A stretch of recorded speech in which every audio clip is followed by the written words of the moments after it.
അപ്പോൾ ഈ semi final ചിത്രം തെളിഞ്ഞത് അർജന്റീനയുടെ ജയത്തോടു കൂടിയായിരുന്നു. സ്വിറ്റ്സർലൻഡിനെതിരായ 3-1 ജയം. ഒന്ന് വിറച്ചെങ്കിലും വിയർത്തെങ്കിലും അർജന്റീന അവസാന നാലിലേക്ക് കടന്നുകൂടുകയായിരുന്നു. അവിടെ വളരെ ശ്രദ്ധിക്കേണ്ട കാര്യം, അർജന്റീനയ്ക്ക് അവരുടെ നായകൻ ലിയോണൽ മെസ്സി ആയിരുന്നു കഴിഞ്ഞ മത്സരങ്ങളിലൊക്കെ തന്നെ ഉണ്ടായിരുന്നത്. തുടർച്ചയായ 9 മത്സരങ്ങളിൽ ഗോളുമായി വന്ന മെസ്സിയെ ഇത്തവണ സ്വിസ് പട അക്ഷരാർത്ഥത്തിൽ പൂട്ടിക്കളഞ്ഞു. ആ പൂട്ടിയ മത്സരത്തിൽ ഹൂലിയൻ അൽവാരസും ലൗട്ടാറോ മാർട്ടിനസുമാണ് അർജന്റീനയുടെ രക്ഷകരായത്. കോച്ച് ലിയോണൽ സ്കലോണി നടത്തിയ ചില നിർണായക നീക്കങ്ങളും അർജന്റീനയ്ക്ക് തുണയായി. എന്നാൽ സെമിയിലെ ഇംഗ്ലീഷ് പരീക്ഷ പാസ്സാവാൻ ഇക്കളി മതിയോ?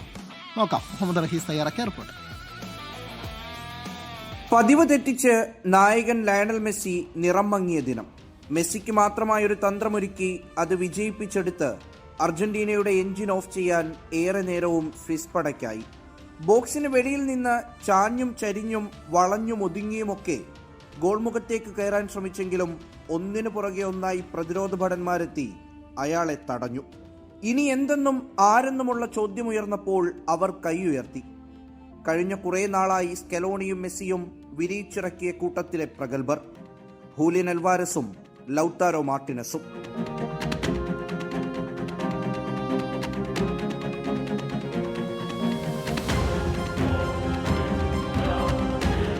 അച്ചടക്കത്തോടെ കെട്ടിയുയർത്തിയ സ്വിറ്റ്സർലൻഡിന്റെ പ്രതിരോധ കോട്ട പൊളിക്കാൻ ആശാൻ സ്കലോണിക്ക് ഏറെ പണിപ്പെടേണ്ടി വന്നു. മെസ്സിയും അൽവാരസും ലൗട്ടാരോ മാർട്ടിനസും നിക്കോ ഗോൺസാലസും അൽമാഡയുമൊക്കെ അവസാന മിനിറ്റുകളിൽ ഒരുമിച്ച് കളിച്ചു. ലക്ഷ്യം ഗോൾ മാത്രം. അതുവരെ ഈ ലോകകപ്പിൽ 8 മിനിറ്റ് മാത്രം കളിച്ചിരുന്ന ഹൊസെ മാനുവൽ ലോപ്പസിനെ മറ്റൊരു 9 മിനിറ്റ് കൂടി കളിക്കാൻ സ്കലോണി ഇറക്കി വിട്ടു. പിന്നീട് കണ്ടത് ലോപ്പസിന്റെ പാസിൽ നിന്ന് പിറന്ന ഹൂലിയൻ അൽവാരസിന്റെ മാജിക് ഗോൾ. താനും മോശമാക്കുന്നില്ലെന്ന് പ്രഖ്യാപിച്ച് ലൗട്ടാരോ മാർട്ടിനസും പിന്നാലെ വലകുലുക്കി.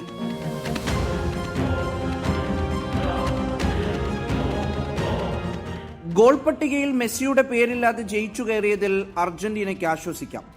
എന്നാൽ ഖത്തറിൽ ചാമ്പ്യന്മാരായ സംഘത്തിൽ കാര്യമായ മാറ്റമില്ലെങ്കിലും അവരുടെ നിഴൽ മാത്രമാണ് അമേരിക്കയിലെത്തിയത്. ഗോൾ വലയ്ക്ക് മുന്നിലെ പർവ്വതം എമിലിയാനോ മാർട്ടിനസിന്റെ കൈകൾ മുൻപ് കണ്ടിട്ടില്ലാത്ത വിധം ചോരുന്നുണ്ട്.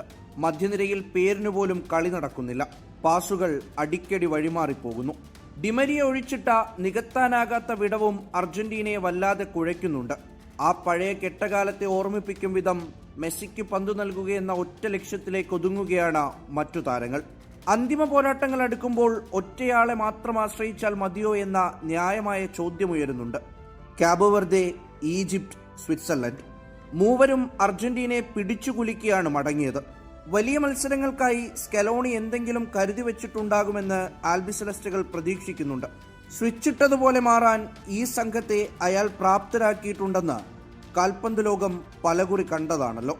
World cup desk 24.